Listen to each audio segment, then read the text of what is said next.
বান্ধবীর জন্য এতগুলো গিফট ফুল সবকিছু নিয়ে এখন যাচ্ছি ওর বাসার নিচে ওকে সারপ্রাইজ দিতে। বান্ধবীর জন্মদিন বলে কথা, আমিও একটু সাজুগুজু করেই বের হব। তো সুন্দর একটা ড্রেস বের করে নিলাম। এই হচ্ছে আমার হালকা মেকআপ প্রোডাক্টস, আর এখানে আমার নতুন এক জোড়া জুতা যেটা আজকে আমি প্রথম পরবো। বেস্ট ফ্রেন্ডের বার্থডে বলে কথা, একটু সুন্দর করে সাজুগুজু না করলে হয়, তাই আমি সুন্দর করে রেডি হয়ে সাজুগুজু করে নিলাম। আর এই হচ্ছে আমার ফাইনাল লুক। আমি সিম্পলের মধ্যে একটু সাজুগুজু করে নিছি, কারণ বার্থডে গার্লকে আজকে বেশি সুন্দর দেখাতে হবে। ওর জন্য অনেক সুন্দর একটা ড্রেস নিয়েছি, ওইটাই আজকে ওকে পরাবো। তো সুন্দর করে রেডি হয়ে সাজুগুজু করে বের হয়ে পড়লাম। এখন আমি যাবো সুমায়াদের বাসায়। আর একা একা যেতে আমার মোটেও ইচ্ছা করতেছে না, তাই আমি আমার ননদিনীকে সাথে নিয়ে নিয়েছি। আমরা দুইজন মিলে আজকে যাচ্ছি। আর আমি কিন্তু সরাসরি ওদের বাসায় যাব না, আরো কিছু কেনাকাটা আছে আমার। ওর জন্য এখান থেকে কেক চকলেট নিব। যদিও বড় আরেকটা কেক আমি অনলাইনে অর্ডার করছি, তবে ছোট একটা কেক আমি নিব, যেটা এখন গিয়ে কাটবো। ছোট্ট একটা পেস্ট্রি কেক এখান থেকে নিলাম। আর ওর জন্য আমি চকলেট দেখতেছি, কোন চকলেট গুলো পছন্দ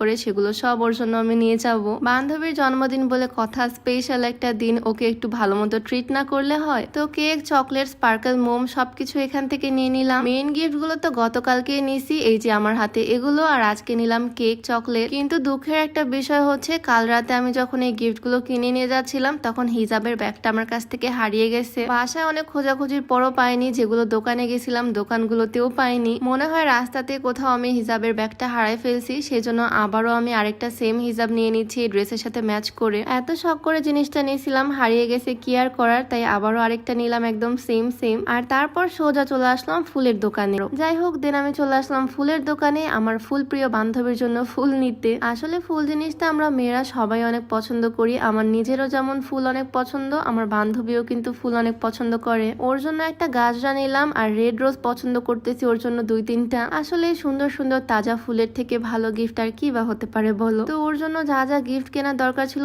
সবকিছু নিয়ে নিছি অলরেডি। এখন এগুলো নিয়ে যাব ওদের বাসায়। আমি একদম দুপুর টাইমে চলে আসছি ওদের বাসায়, যাতে বিকালের মধ্যে ওকে সুন্দরভাবে রেডি করিয়ে বাহিরে সেলিব্রেট করতে বের হতে পারি। তো এত কিছু টেনে টুনে নিয়ে ফাইনালি চলে আসলাম আমার বান্ধবীর বাসায়। আর দরজা খুলে আমাকে দেখে সে তো ভীষণ এক্সাইটেড, আর সে বলতেছে সে নাকি জানেই আমরা আসবো। কি একটা অবস্থা বলো। আমি ভাবলাম ওকে এসে সারপ্রাইজ দেবো, আর ও বলতেছে ও নাকি জানেই আমরা আসবো। আর এসে তো দেখি আমার বান্ধবী রান্না বান্না করতে ব্যস্ত। সে নিজের হাতে আমাদের জন্য পায়েস বানাচ্ছে। জন্মদিন বলে কথা, একটু মিষ্টি মুখ না করলে হয়। আর শুধু কিন্তু পায়েস না, ও নিজের হাতে আমাদের জন্য বিরিয়ানিও রান্না করে রাখছে অলরেডি। এইটাকে বলে আর কি ফ্রেন্ডের কানেকশন। ও ঠিকই জানে আমি যখন এখানে আসি, তাহলে ওকে উইশ করতে, ওকে সারপ্রাইজ দিতে আমি অবশ্যই আসবো। তো ওকে আমি রান্নাঘর থেকে টেনে নিয়ে চলে আসলাম সবগুলো গিফট ওকে দেওয়ার জন্য। ফুল পেয়েই তো সে ভীষণ খুশি। আর শুধু ফুল না, সবগুলো গিফটই একে একে ওকে বললাম আনবক্স করতে। এই জুতা জোড়া আমার পায়ে দেখে ও অনেক বেশি পছন্দ করছিল, আর ওর জন্যই আমি নিয়ে চলে আসলাম এগুলো গিফট। গিফট তো তোমরা আগেই দেখে ফেলছো,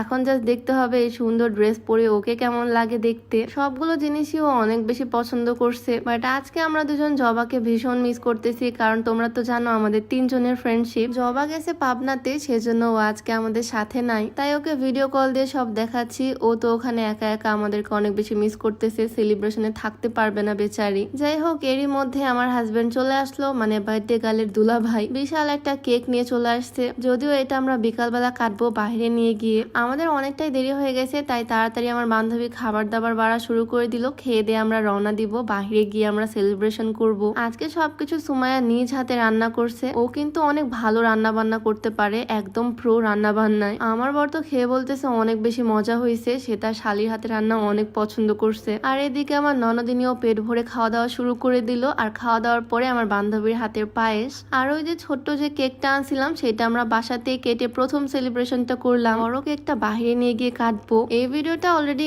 অনেক লং হয়ে গেল, সেলিব্রেশনটা নেক্সট ব্লগে শেয়ার করব। তো এই ভিডিওটা এখানে শেষ করছি। সবাই ভালো থাকো, সুস্থ থাকো, দেখা হচ্ছে নেক্সট ভিডিওতে। আল্লাহ হাফেজ।